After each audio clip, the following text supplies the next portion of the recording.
terima kasih Anda masih menyaksikan Berita Papua hari ini. Dan bagi Anda yang baru saja bergabung bersama kami, akan kami hadirkan kembali untuk Anda 3 berita utama kami hari ini.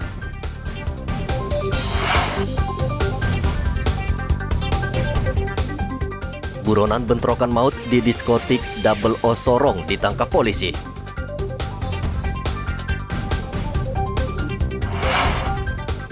Ribuan pelajar dan warga di Mimika ikut karnaval memeriahkan HUT kemerdekaan.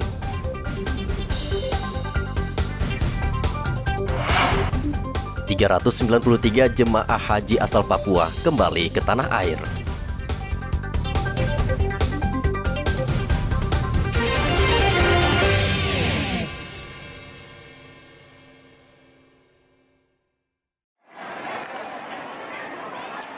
...393 jemaah haji Provinsi Papua yang tergabung dalam kloter 15 Ujung Pandang Ahad kemarin tiba di Bandara Udara Internasional Sultan Hasanuddin Makassar, Sulawesi Selatan. Saat tiba seluruh jemaah dalam kondisi sehat.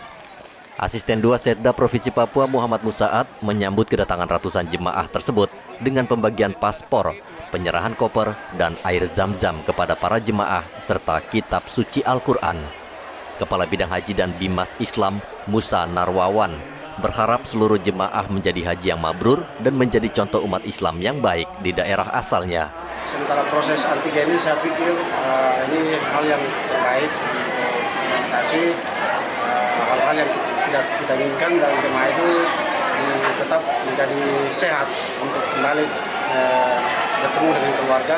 Dan proses ini di embarkasi Makassar ini sangat luar biasa, antusias kerjasama kita dengan petugas embarkasi dan teman-teman dari pihak kesehatan maupun pihak keamanan cukup memuaskan kita di embarkasi di saat sekarang ini. Bagaimana rencana Bapak ini setelah jamaah tiba di asrama haji, bagaimana mobilitas jamaah sampai di daerah? Ya, jemaah khusus untuk Papua Kloter 15 ini setelah tiba di embarkasi Makassar hari ini untuk Kloter 15, dan setelah ini nanti ada yang langsung diberangkatkan ke tempatnya semula, tapi juga ada yang akan transit di Makassar sendiri. Ketika Bapak dan Ibu telah kembali ke tanah air, suka atau tidak suka, iya atau tidak, Bapak dan Ibu adalah merupakan anggota Ikatan Persaudaraan Haji Indonesia. Karena itu, pada kesempatan saya sampaikan juga wakil Ketua Umum menyampaikan kepada Bapak-Bapak dan Ibu sekalian,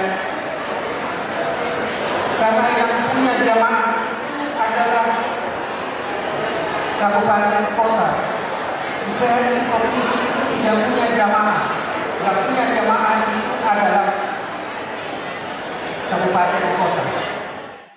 Jemaah haji Provinsi Papua yang berjumlah 393 orang tersebut berasal dari kota Jayapura sebanyak 128 orang, Kabupaten Jayapura 25 orang, Mimika 50 orang, Nabire 56 orang, Jayawijaya 10 orang, Paniai 3 orang, Kerom 5 orang, Asmat 10 orang, Biak 1 orang, dan Kibu 1 orang. Hendra melaporkan dari Jayapura, Papua. Pernikahan di usia muda saat ini sering terjadi di Merauke. Hal ini terlihat catatan Kantor Urusan Agama Merauke yang sering menikahkan pasangan muda antara usia 19 hingga 21 tahun. Menurut Kepala KUA Merauke Rainuddin Divinubun, sejak Januari hingga Juli 2022, KUA Merauke telah menikahkan 90 pasangan usia muda. Menurut dia, pernikahan tersebut sah karena sudah sesuai dengan aturan yang berlaku.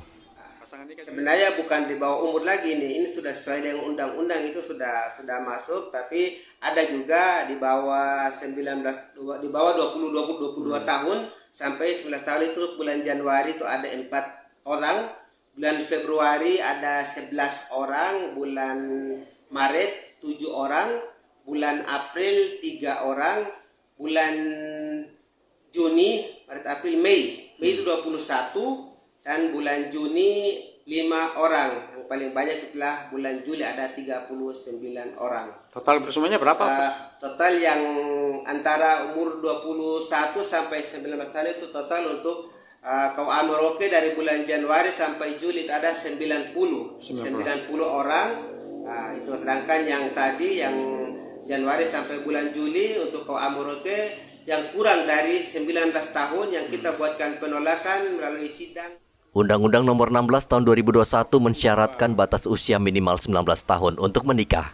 Kendati demikian, pernikahan di usia muda tidak selamanya menguntungkan karena pasangan muda bisa terlilit masalah ekonomi di belakangan hari akibat belum siap secara mental maupun kemampuan mencari nafkah.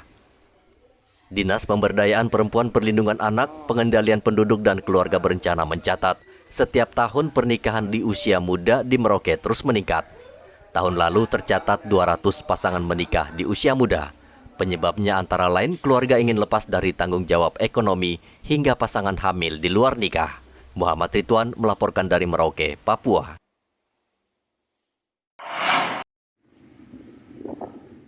Polisi akan meningkatkan patroli di wilayah Merauke dalam rangka pengamanan HUT Kemerdekaan RI pada 17 Agustus nanti. Polisi menjamin perayaan akan berlangsung aman dan warga bisa beraktivitas seperti biasa. Namun polisi meminta warga tidak terpengaruh isu provokatif yang dilakukan kelompok tertentu untuk menciptakan kerusuhan dan perpecahan di masyarakat. Memasuki 17 Agustus ini juga ya sudah saya perintahkan tadi Kasat Samapta, ulangi Kabakop ya, coba dikoordinir semua jajaran Polsek dan satuan-satuan fungsi yang tampil langsung di masyarakat. Kapolsek, Kasat Samapta, kemudian operasional, ya satuan-satuan operasional, semuanya khususnya Bimas, ya ini bisa lebih dekat lagi dengan masyarakat dan membuat situasi dan kondisi di wilayah Papua Selatan ini nyaman dalam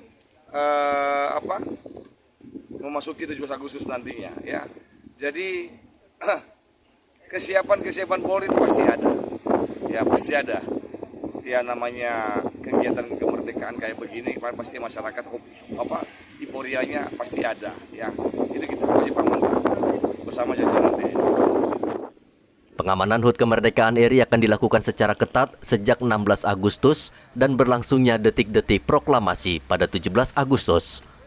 Polisi dan TNI mewaspadai sejumlah wilayah rawan yang berpotensi dikacaukan kelompok kriminal bersenjata saat pengibaran bendera Sang Saka Merah Putih. Muhammad Ridwan melaporkan dari Merauke, Papua. Pemirsa, usai sudah perjumpaan kita dalam berita Papua hari ini. Bersama kru yang bertugas, saya Cynthia Deli mengucapkan terima kasih atas perhatian Anda. Selamat pagi, semangat pagi, Wanyambe.